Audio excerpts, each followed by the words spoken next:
નમસ્કાર દર્શક મિત્રો, આપ જોઈ રહ્યા છો કાનાબાર ન્યૂઝ રાજુલા. આવું જોઈએ રાજુલા શહેરના મહત્વના સમાચાર.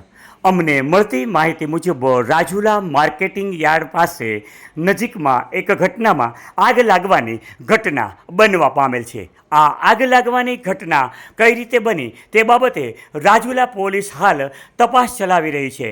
પરંતુ આસપાસના લોકમુખે ચર્ચાતી વિગત મુજબ કેરીના વેપારીઓને જગ્યા બાબતે ઝઘડો હોય ત્યારે સામેની વ્યક્તિઓએ આગ લગાડતા આ આગે વિકરાળ સ્વરૂપ ધારણ કર્યું હતું. ત્યારે આસપાસના લોકોએ ફાયર તેમજ પોલીસને જાણ કરતાં રાજુલા પોલીસ ઘટના સ્થળે દોડી આવી હતી અને ફાયરની ટીમ ઘટના સ્થળે આવી આ આગને કાબૂમાં લીધી હતી. આ શહેરના મધ્યની ભાગમાં આ ઘટના બનતા લોકોના ટોળે એકત્રિત થયા હતા. જોકે ચૂંટણીનો માહોલ હોય ત્યારે રાજુલા પોલીસે આ બાબતને ગંભીરતા લઈ અને તપાસના ચક્રો ગતિમાન કર્યા છે.